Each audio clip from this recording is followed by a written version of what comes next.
All right, what is going on, guys? American Abroad here. Today I wanted to talk about something very, very simple, but I actually had some trouble with it, so I wanted to let you guys know. If you're watching this video, you are probably trying to figure out how in the heck do I access the battery? Maybe you're gonna replace your battery, or like me, you needed to move this out because you need to get access to the back if you wanna put a battery charger or something in there. So how do you get this plate off? And it's actually a little bit tricky. It's quite simple though. The best thing that I've seen people use is you just kind of put your finger here and you just kind of give that a lift up. You see it just kind of popped right out there. Once you do that, sorry guys, I actually needed two hands to finish getting it off. Pretty simple. I just kind of put my thumb in here, or my index finger, pried it up from the bottom, and that releases it on both sides from this and this. And then basically all you do is just keep pushing, and then it kind of comes up. There's a slot here that actually slots down inside the bottom here. So that's the tricky part. What you also have to notice, you might push the battery back in, or while you're working on it, you take the battery out, put the new one in. Actually, when you take this out, the battery actually comes up. Yeah, so the battery actually comes up and sits right on the outside right here. And you're like, oh, that's kind of weird. So you push it back down in there. Well, the reason it does that is because for this to slot down in there, you actually need that battery to be not fully seated in there. Because if you try to do it with the battery in, you're not going to be able to get this little notch here down in the bottom, which you really need to actually make this fit. So when you're putting it back on, so that's the easiest way to get it off.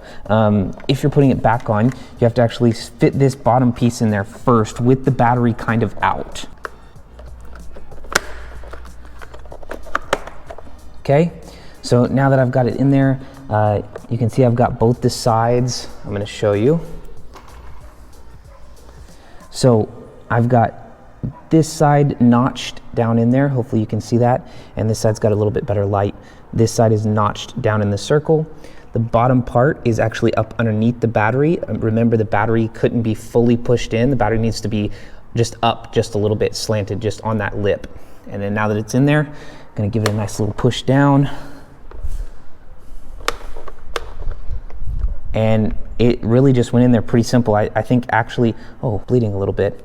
I just noticed that. Okay, must have scraped it on here when I was doing all this. Anyways, so once you basically slot that back down in there, it just pops. Everything just kind of pops right down in at one time. So hope that helps you guys out. If you are trying to figure out how to get this plate off so that you can access your battery, that's how you do it, just with your index finger. You just take it down under here, the best way I can describe it to you, and just pry it up like this, and just kind of, be gentle, but also it takes a firm movement, so you really have to do it pretty hard. Then when you're done, put this all back together. Awesome. That's all slotted back down, and then you just stick this back on there and you are good to go. Hopefully that helps you guys out. Pretty simple process, but it does take a little bit of finagling. You do have to do it a little bit firm, but it's very, very simple. Do not fret. Getting the battery in and out of this thing is not a big deal. BMW makes these things really nice to work on for the most part. Hope that helps you guys out today. Have a great day, ride safe, and we'll see you on the pavement.